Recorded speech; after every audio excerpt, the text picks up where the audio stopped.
So there that we think that need to be critically addressed for the presidential election that is coming up next Saturday, or coming Saturday, being 25th February 2023, to be popular, credible, inclusive, and acceptable, considering the heterogeneous or pluralistic composition of the country. So, as you may know, as you must have been told, this coalition, coordinated by Inter-Society, still falls in line as research and investigative, human rights and democracy coalition, midwifed by the International Society for Civil Liberties and Rule of Law.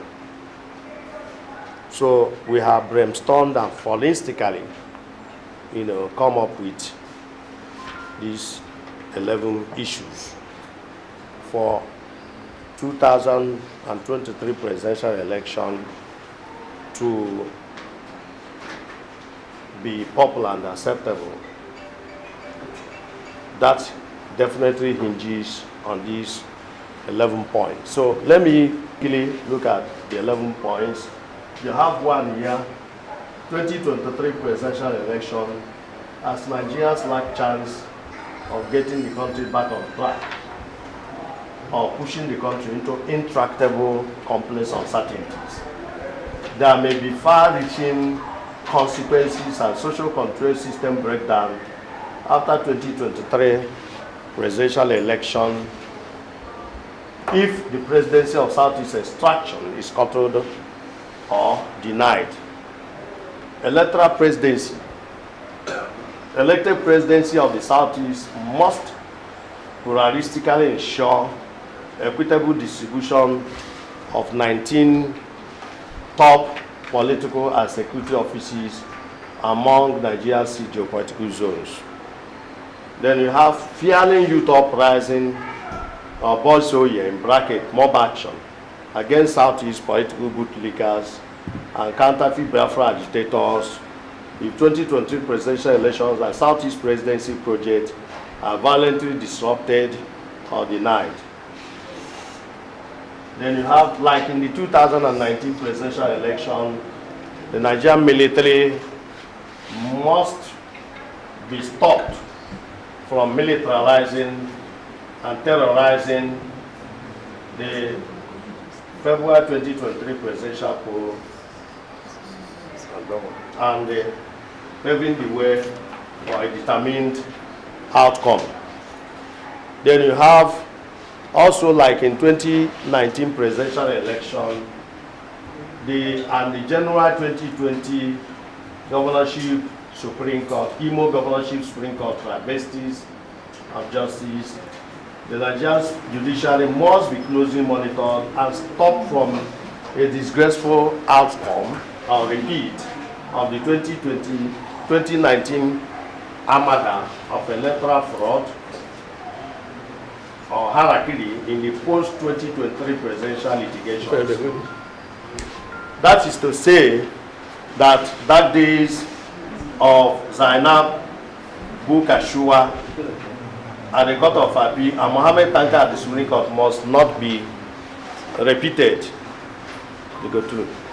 Then you have the INEC is putting February 2023 presidential poll in danger by publicly failing to answer 16 critical questions over permanent voters cards, voters list, presidential poll date, and voter security and protection. Then unmasking dangerous areas for Igbo voters in Lagos and northern Nigeria, requiring election day international monitoring and effective policing and voters protection. Then we have our own Imo and Ebonyi State must be closely monitored as most dangerous areas for independent and conscientious voters in the Southeast. or in the east.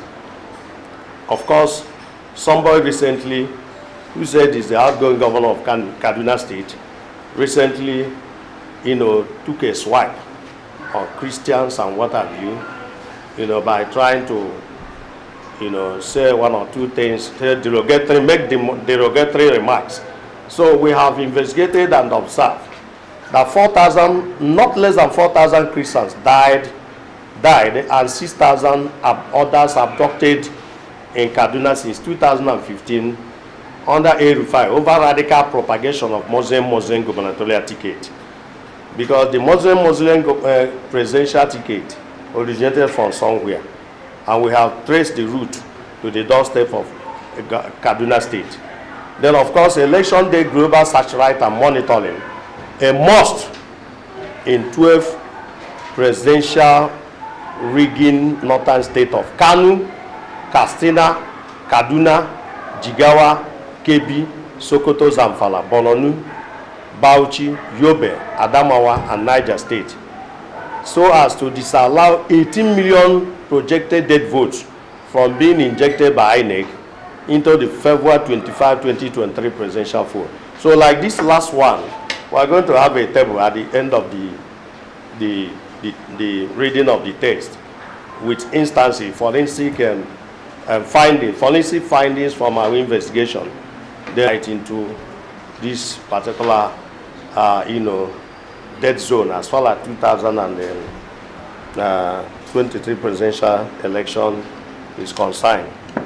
So that is what we have today for you, for the world, that these are the 11 issues, critical issues and areas that with capacity to mar the 2023 presidential polls if unchecked, and push the country into post-election complex, intractable uncertainties. Then having said that, these are the issues. Let me have that number one, if it is possible here, after the highlight. If it is not, let me read it from here.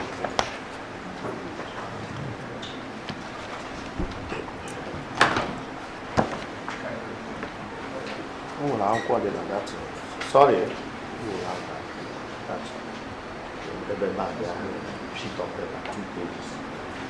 That thing has shell. Yeah, has shell. No, it has shell. But you talk to me, let me look for you.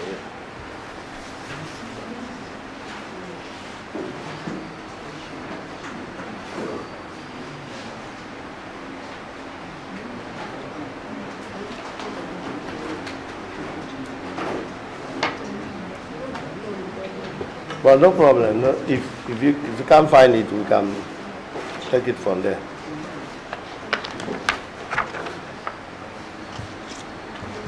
Oh, go below one hour than here. You need me.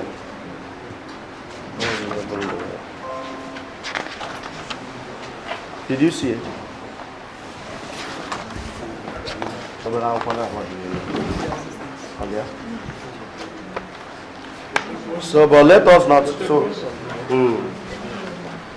so but what we are going to have, what we have today is, I have just highlighted the 11 points, issues we are having today that we intend to present to Nigerians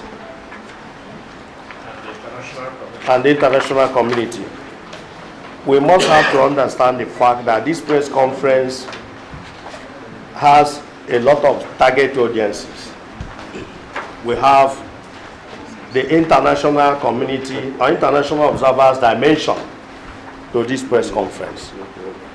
We have the INEC dimension to this press conference. We have the military dimension to this press conference. We have the policing dimension to this press conference. We have INEC dimension to this press conference, and so on and so on, and so on and so forth.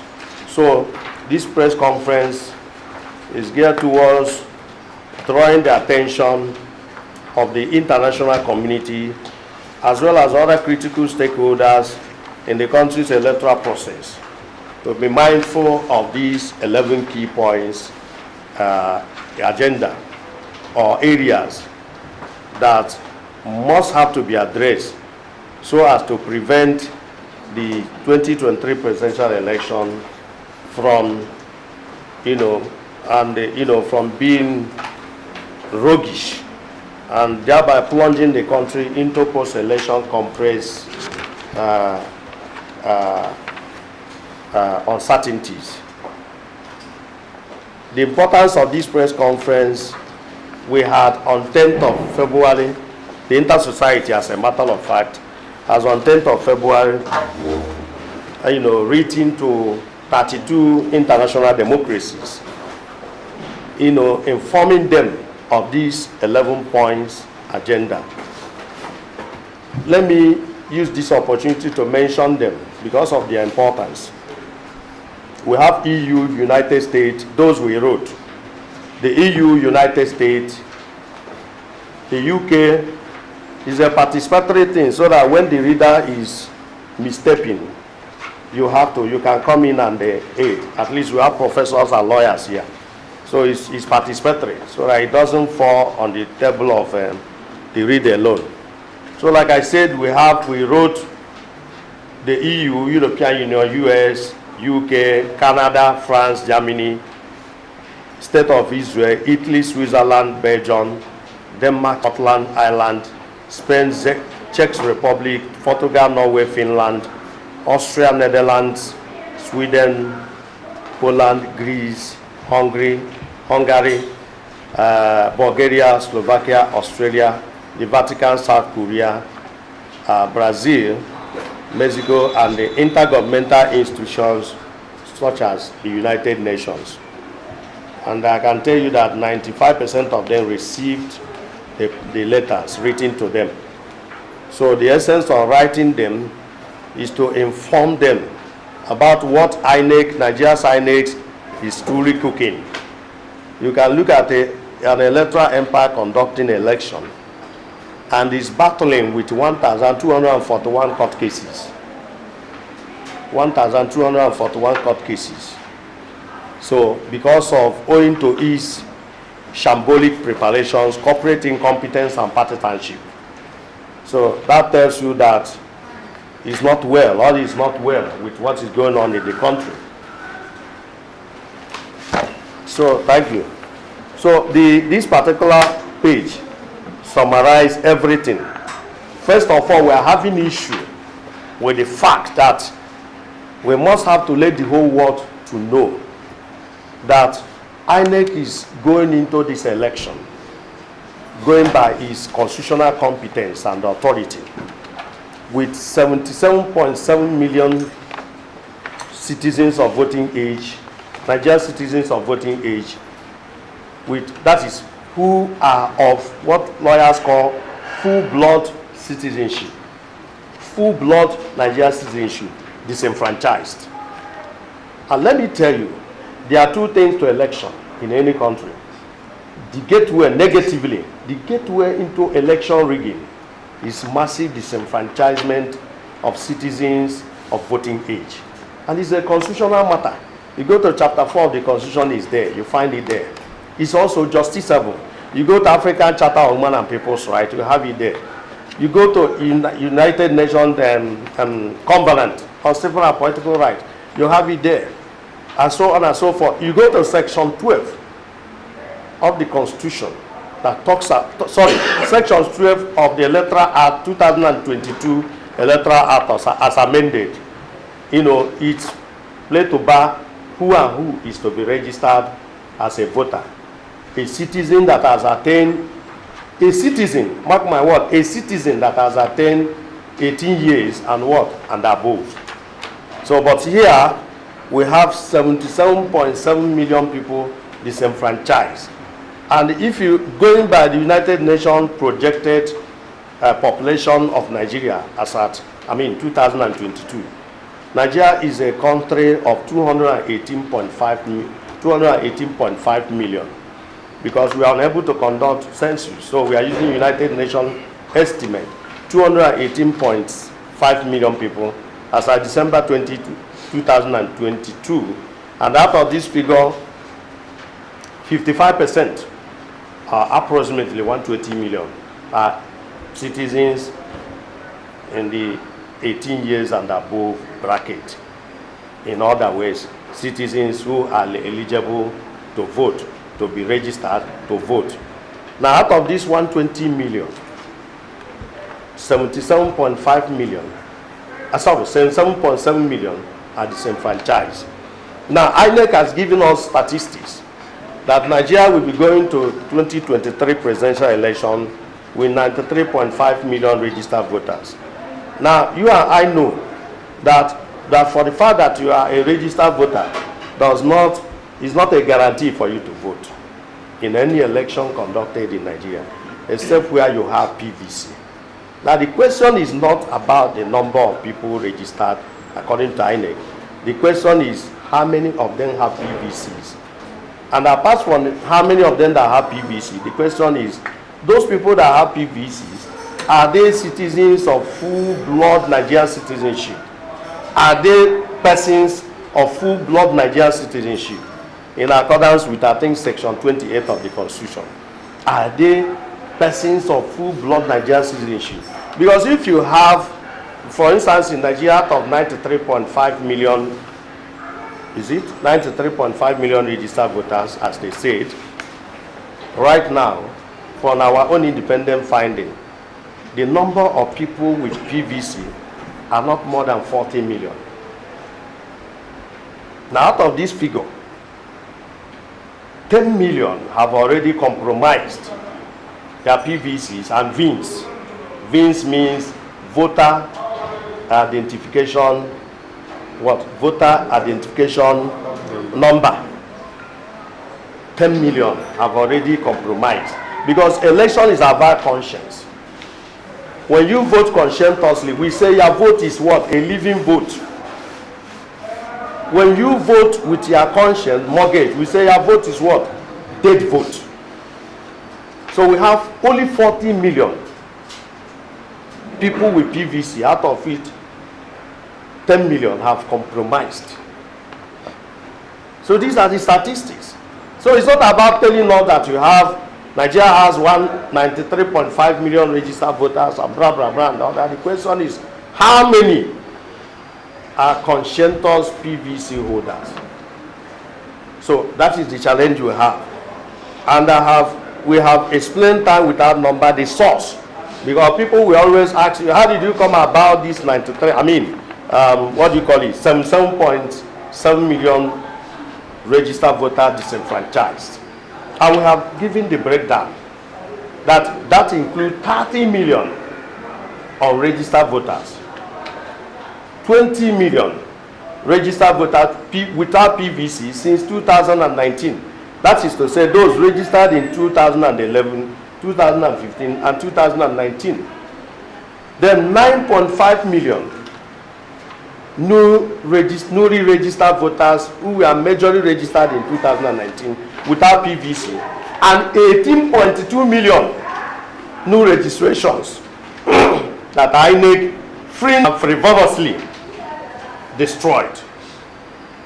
And it may interest you to know that there was a rush in voters registration in 2022, and INEC kept destroying those people, frustrating people, and people that stressed themselves successfully to be registered. INEC went and registered and they destroyed 18.2 million, leaving only 9.5 million. These are statistics. It's not the formulation of the coalition society.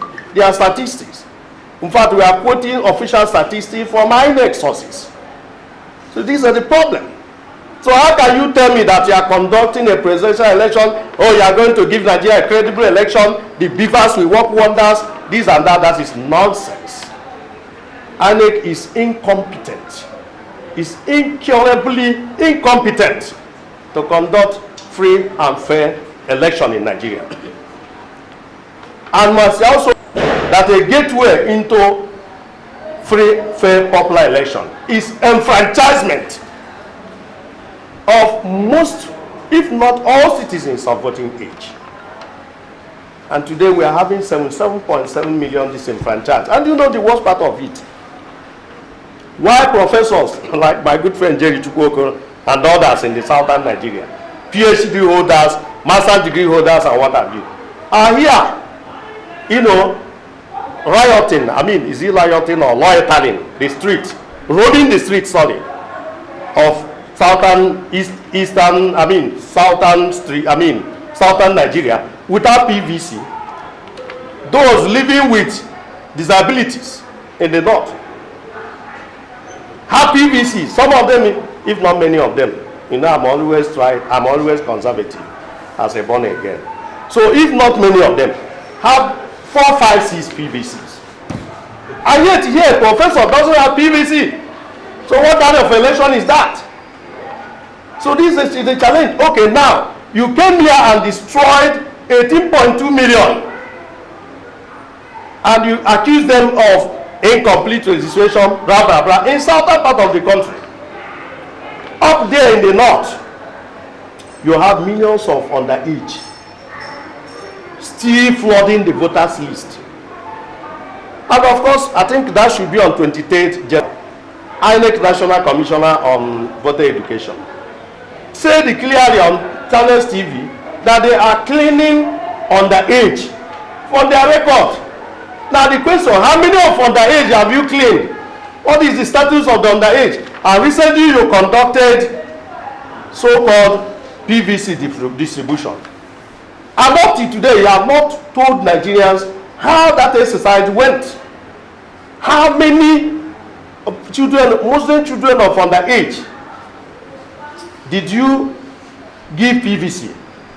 In the course of that, since you accepted back in January that you are cleaning underage for your record, and also the illegal migrants. I was told as a researcher, as the lead researcher, I'm the one who laid down research work of Inter-Society that produced the 27-page report on INEC illegalities. And I was told by a high-rated diplomat who was ambassador to many countries. And the person told me that during the registration, control voters registration, 21 registration points, INEC coordinated registration point, existed in southern Nigeria. And in that our report, you could see where we quoted the military, the immigration service, the custom service, saying that the arrested non-Nigerians coming into the country with INEC issued PVCs. INEC issued. And I'm sure this election, I mean, we are coming to that. So this is the bone of contention. And this is where the problem lies. So it's not the issue of making noise all over the place and say, but no, just get it into your head that INEC is going to this election with 77.7 million Nigerians disenfranchised. That is the situation. Then this issue of what is it that INEC is actually cooking. Unfortunately, you know, Prof, you know as I do, that when researchers talk, in some cases, many people may not agree with them until many months or years after what they said.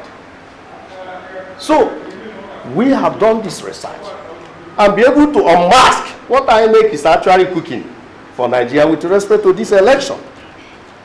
And we can tell you that, for instance, although we are still coming to, but let me just have a run a quick this thing.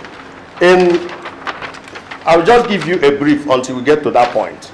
In 2015 general election, presidential election, out of the total number of registered voters, 35% participated.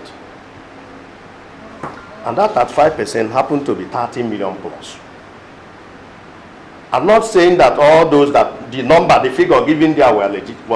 I mean, the figures given there were legitimate. It's not what I'm saying. But according to, I'm quoting INEC, 30 million plus people voted in presidential election. And our later investigation, we found out that out of that 30 million, where 35% voted, participated, 42% of the vote were fake votes. Because what is fake vote? You follow INEC mouth, what INEC tells you. If INEC said, we are going to conduct this election strictly based on card reader, PVC, and what have you, that is to say that any other thing that comes outside it is illegal. Now, that was when INEC insisted on PVC and the card reader. But in 2018, the cable and the deep dive intelligence had an exclusive report from INEC that what happened? 42% of the votes were what? Fake. And let me give you further breakdown. Buhari scored 15.2 million in that vote, in that election. And out of these 15.2 million, only 5.2 million came from PVC and card reader. 10.2 million came from manual, fake, so dead vote. Jonathan scored 12-point-something million. Out of these 12-point-something million, Jonathan fake vote in Jonathan's vote was 3.3 million.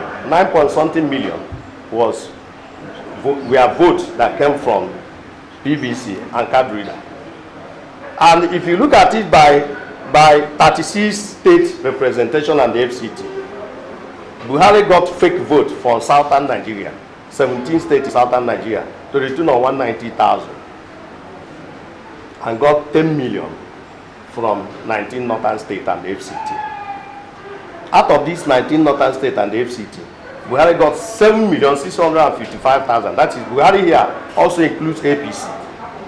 7,650,000 fake votes from 12 states in the north. Let me stop at that. In 2019, the same Buhari got 9.2 million from the same 12 states in the north. What are those 12 states? See them here. See them there.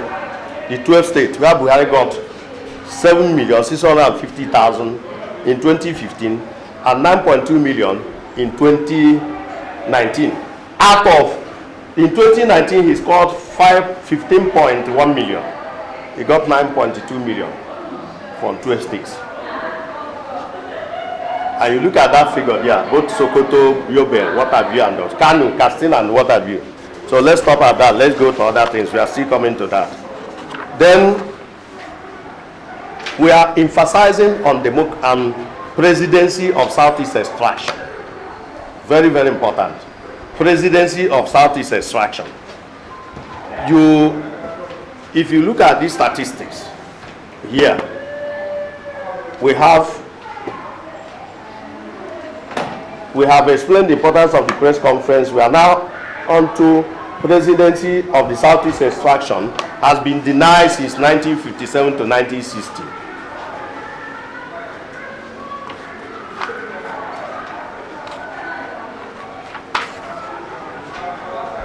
Then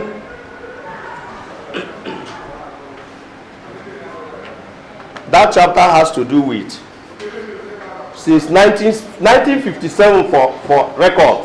1957 was the year Nigeria embarked on its transition to independence under parliamentary system of government, with the appointment of Tafawa Balewa as transitional prime minister. And in 1960, Nigeria got independence. Since that 1957 to today, presidency, the presidency of the country, the executive presidency or premiership of the country has never gone to people of this, the Southeast geopolitical zone. So if you go through it, you will see who and who has led Nigeria since then. Statistics are there. Abubakar Tafawa Balewa from President Bauchi in the Northeast was the premier, executive premier of of the country. The executive prime minister of the country. 1957 to 1960 and 1960 to 1966. Dr. Nnamdi Azikiwe was a ceremonial president. Then, because here we are only counting the democratic process or democratic dispensations, all over the world have come to be taught, including the prof, that military involvement in public governance is an aberration and does not count. So if you look at while the Southeast, the presidency of Southeast extraction is very, very legitimate and incontestable, you look at the statistics there. Then there is another thing that is very important here. So I'm just rushing it so that you have the text, you can read it. Then Southeast presidency, not winners take all. Unlike what we have today. Today we have, out of 22 top public appointive and elective public offices in Nigeria, a particular section of the country with a particular religion is in charge of 19. So the Southeast presidency is not going to, which we are agitating today, is not going to be part of it. So we have done critical research work and found out and identified 19 top public offices, federal public offices. And based on the handwork of Ekweme and the rest of others in 1993, is it 1994 or 1990? Is it 1994? 1994, 95 Constitutional Conference, we have the positions identified. You look at it there, the president of the country, since the South is demanding for presidency, you have 6 top federal elective offices. You have 6 top judicial offices, 6 and 7 top military defense and policing offices. So if you read through, you will see how it is mentioned. The presidency should go to the Southeast. The deputy, the vice presidents, yeah, president will go to the South. Okay. Sorry. Okay. It's how to share, I think. Is it? Yeah. Yes. How to share, okay. How to share. You have the Eastern region, Southeast region president, Northwest vice president, Northeast Senate president, North Central. I hope I'm in line. Yes. North Central Speaker House of Reps, Southwest Deputy Senate President, North Central Speaker of House, Deputy Speaker of House of Reps, South are Deputy President of Senate. Am I making mistake? Yes. South were Deputy President of Senate. Huh? Southwest Deputy President Senate. Okay, and South are Deputy Speaker of House of Reps. Yes. Then from the military and service chiefs, you have Northeast Chief of Defense Staff, North Central Chief of Army Staff, Southeast Inspector General of Police, Southwest Director General of State Security Service, South Chief of Naval Staff, Northwest Chief of Air Staff, and Southeast Director General of National Intelligence Agency. You come to top judicial officers. You have Southeast Chief Justice of Nigeria, What is there? Northeast what? Attorney General of the Federation, North Central, the Court of Appeal President, who again? Southwest what? Chief Judge of the Federal High Court. Chief Judge of the Federal High Court. South. And Northwest, Chief Judge of FCT. This is the spirit and letters of the CJO political zonal arrangement. So we are not the other. I don't want to mention them. But while we are demanding for the presidency of the Southeast, we are also mindful of the fact of inclusiveness in the arrangement, because Nigeria is a heterogeneous society and Nigeria must be pluralistically governed. Somebody said that Niger State alone, if managed, can feed Nigeria, the rest of the country.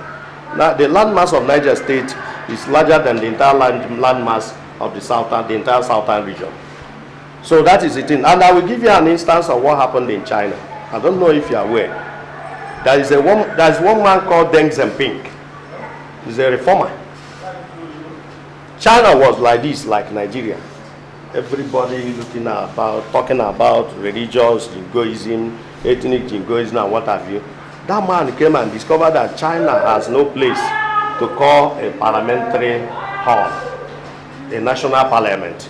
The man now went and assembled all the architects, bricklayers, blah, blah, blah. He was the one, he's the master of direct labor service, direct labor. And he said, for the fact that China does not have money, will not prevent China from building what is necessary. And he gave them, I think, about a year and 6 months, a year and 4 months, to give China a befitting parliament. Have you heard, how many of you have heard of Chinese People's Mall, of Chinese People's Hall, the largest parliament in the whole world? Go and study, it was built through direct labor. And that singular had changed the psyche of China. And that was how China China got somersaulted. So that was because that man, they had a visionary as a leader. Deng Xiaoping is Googleable. So, but here, what do we have? We have bullion van doings of corruption. Those who are masters of bullion van and what have you, trying to do this and what have you. So, and so on and so forth. So, holding Nigeria to ransom, refusing the country to grow. And let me give you this instance. Let me give you this position. It is the position, my personal position, and I think the position of the court, that it is better, Nigeria is better off when it is pluralistically united.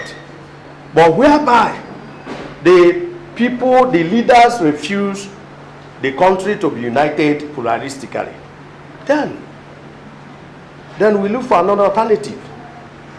We can look for Velvet Revolution in Czechoslovakia. We can look for what happened in why are you laughing?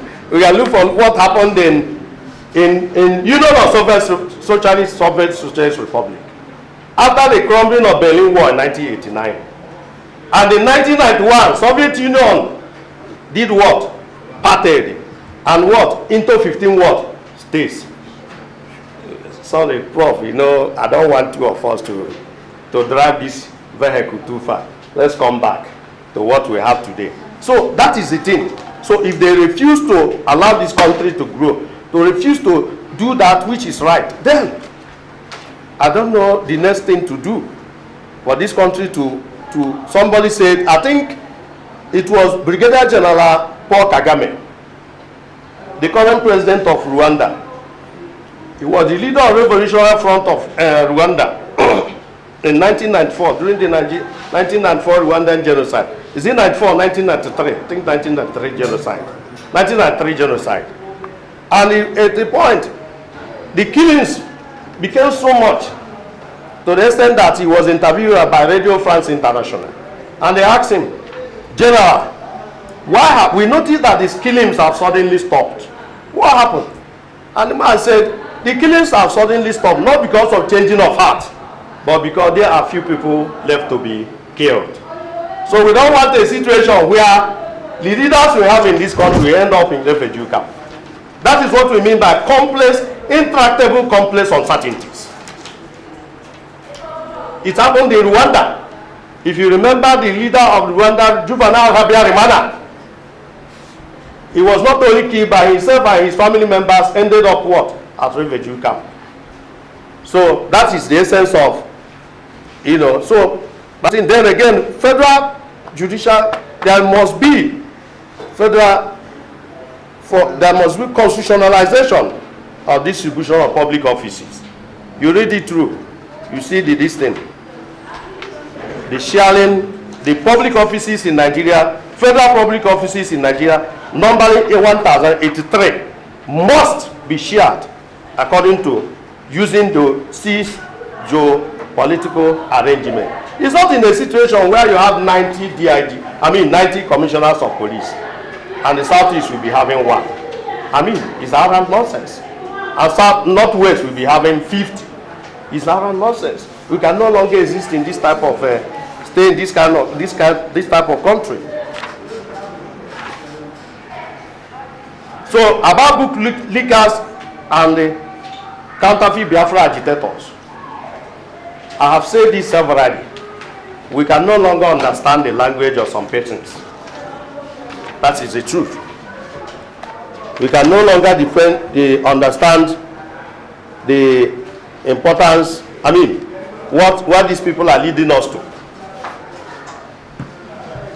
I can tell you that I don't know whether it is safe to say that the Southeast geopolitical zone, the people of the Southeast have been led to a point of no return, where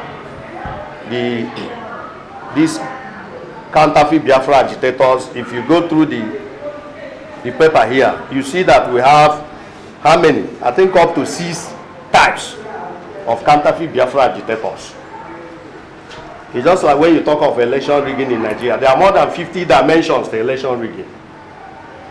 In the Southeast here, there is unknown government, non-state actor unknown government dimension to election rigging. There is counterfeit Biafra agitators dimension to election rigging. There is government unknown government dimension to election rigging. There is military dimension to election rigging, deploy military. There is deploy policing forces dimension to election rigging. There is a political militia group, that is a Bubago dimension to election rigging. There is political killer squad dimension to election rigging. All these things are what we are suffering today. So we have people that say, no more election in Biafra land. You look at those who are saying it and those who are behind them. You find out that it has become a major source of election rigging. It was used in Anambra State in 2017. It was replicated in 2021. Aloysius Atta is here, and things like that. So the no more election in Biafra land has become a conduit pipe. It has been highly politicized and commercialized.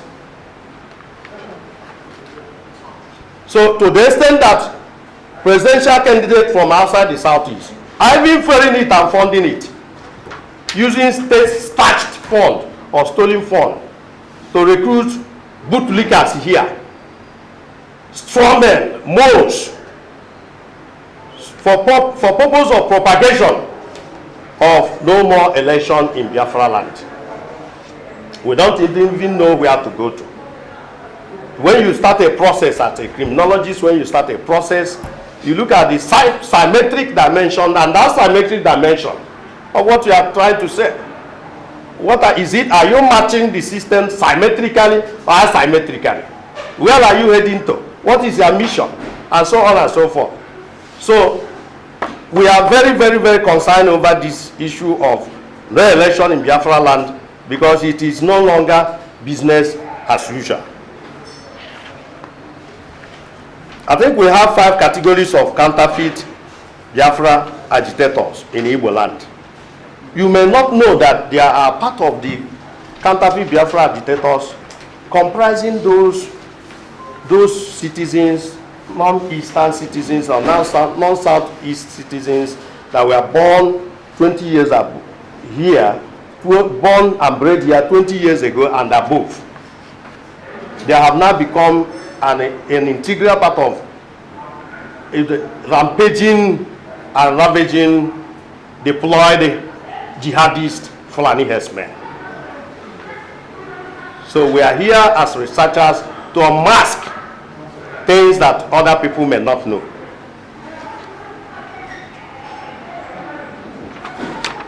So apart from counterfeit Biafra agitators, we have book leakers.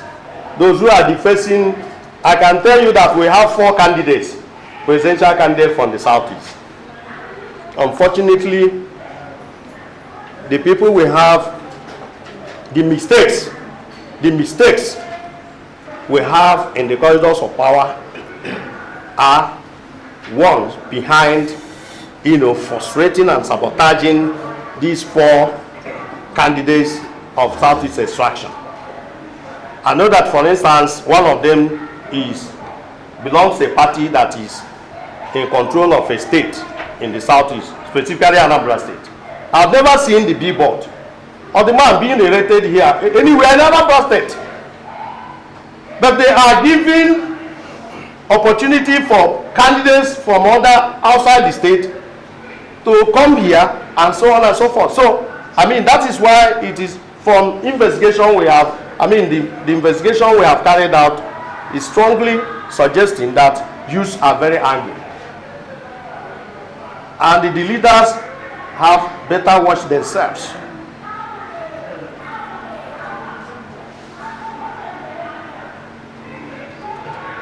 Then we have this problem of because we must not lose direction of where we are going. We have the military. Unfortunately, in this country, when a country embraces democracy, every institution in that country becomes state actor democratic institution. The military, the police, the National Judicial Council, the judiciary, the legislature, everything. But in Nigeria, what do we see? We are seeing a very dangerous march into transformation of these institutions into undemocratic institutions. And one of them is the military. If you have read a few hours ago in the media, you would have noticed that the deployment of military have started. And what is their mission? So for terrorization of voters, just like it was the case in 2019. So that is why we are warning the military and even the international communities, the 32 democratic institutions, I mean international bodies, to watch the military, Nigerian military, because what they are cooking is not going to be favorable to Nigeria. So we have the military here as one of those institutions, state actor institutions identified as capable of making the 2023 presidential election very, very, very roguish and nasty. Then also our people in the judiciary.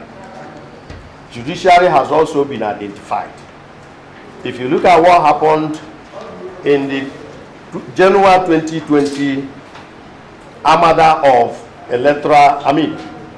Judicial Harakiri in Imo State. You look at what happened at the Presidential Election Tribunal.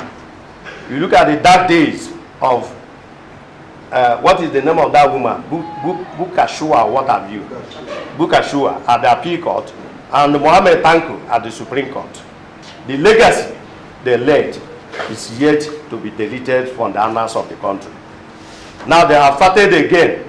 You look at the case of Machina versus Lawan in Kebbi. You look at Oshun, where they are saying that people that went to vote, people that voted, they say, oh, you went and voted in polling stations that had over voting capacity and what are nonsense. So that is the situation. And if a Supreme Court can award somebody who came fourth in governorship election and got him coronated as the governor of Imo State, what else they can do? So because they are our friends, but we must have to point out that Int'l Society has long time ago strike, not for lawyers who are here, but for Int'l Society, corporately speaking, strike the justices of the Court of Appeal and justices of Supreme Court of that title of honorable justices and their lordships until further notice, and it is still in force till today. America has done that. Okay. The justice take a range and they refuse visa US. So good. So we must have to watch them. Then I have mentioned, we have no need of repeating this. I've just mentioned 16 key areas, key questions that INEC refused to answer after following the so-called distribution of permanent voters' cards. So, like I said, we do not know how many polling booths are located in Nigerian-Nigerian border, in Nigerian-Chadian border, in Nigerian-Cameroonian border, and what have you. So So that section is. Then of course the treatment of the people of Southeast, in their punishment, their tormentation for being voters, for voting, for seeking to vote candidate of their choice conscientiously. So we have identified, read it through, you will see, I'm sure you must have read what happened in Lagos, where the resident electoral commissioner was referring to people of the Southeast as immigrants who migrated to Lagos, running away from insecurity in the Southeast. And on the basis of that, he accused them of engaging in double registration. These are the people that have been living in Lagos before he was born. So I think America and others will take care of that. Maybe they will stop him so that he will start traveling to Somalia, Afghanistan, Lebanon, and so on and so forth. So we have most dangerous areas for East, people of the East, voters from the East, that's it, pastoralist Easterners, to vote. If you look at it, you will see the areas in Lagos and also in in northern part of the country.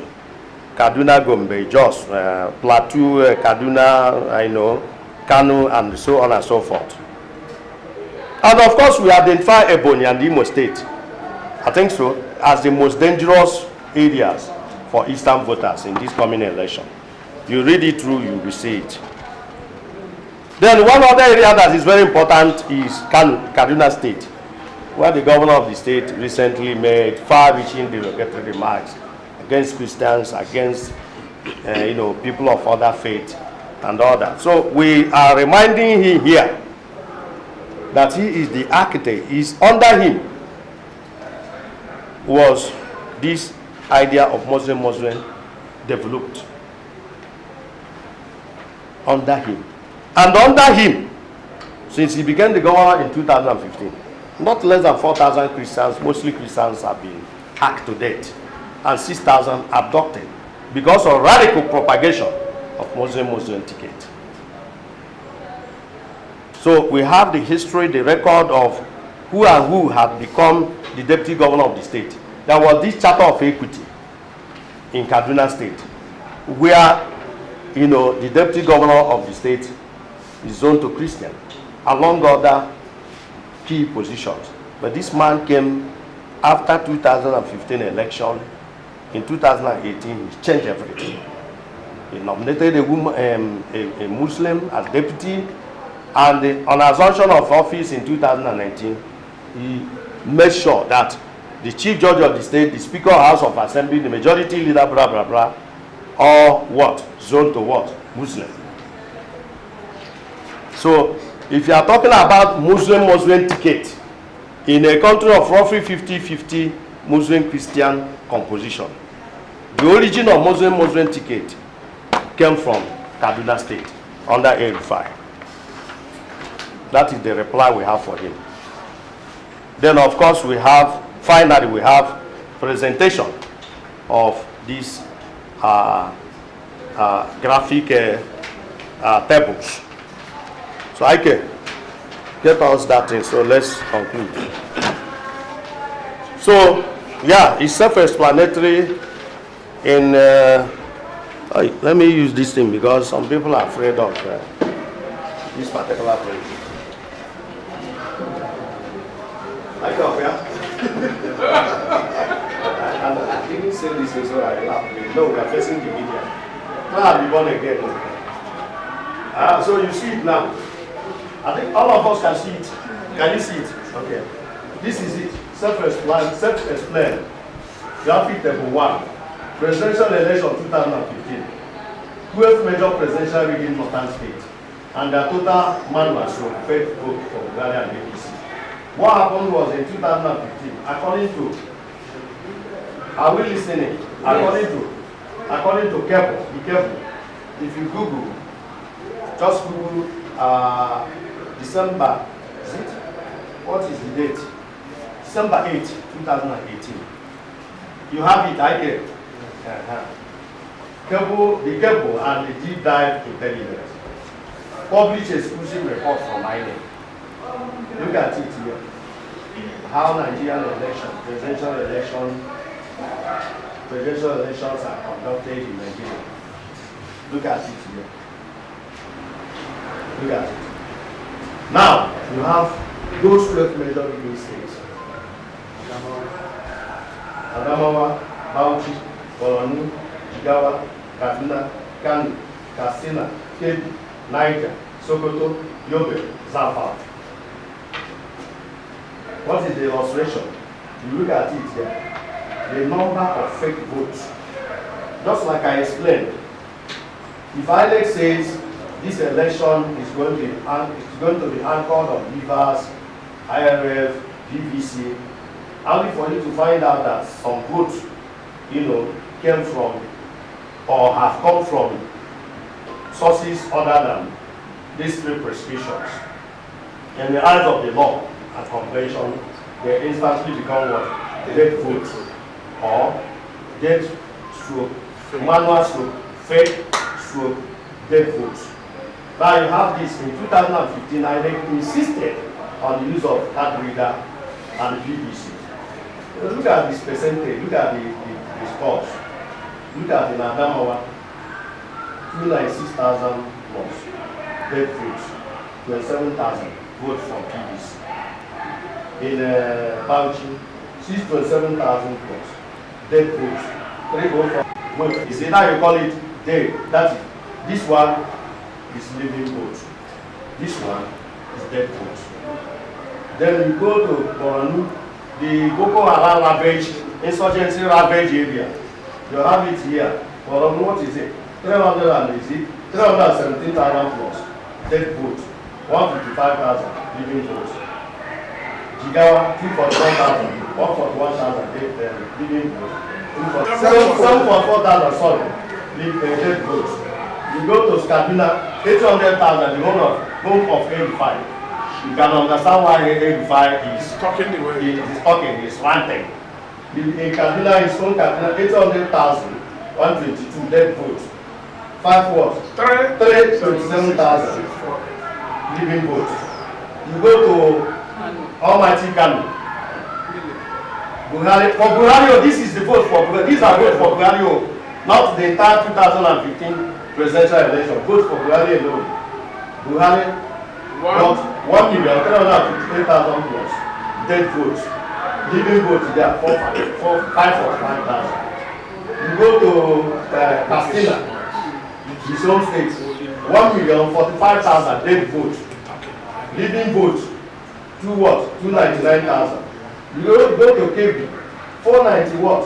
496,000 plus. Yeah, 71,000. You go to Niger, dead vote, 164,000 living vote. You go to Sokoto, 88,000 dead vote, 83,000 plus living vote. Yobe, how many? 302,000 dead vote. Then 149,000 living vote. So Zamfara. Let's look at it in the bigger picture. So you see, that is the whole world, graphically, so that, okay. Now this is another table for it. Okay, this one comprises accredited voters. Look at their numbers here. And the number of accredited voters. Vote from BBC to INEC. Look at it. Then manuals to date for fake votes. Look at the figure here. Look at the total. First 81 date of that system. 7,650,000 dead votes. Living 5,000 plus. Then if you add 190,000 dead votes for southern Nigeria, you have 10.2 million. Is that? Okay, you have the total here. What is it? Okay.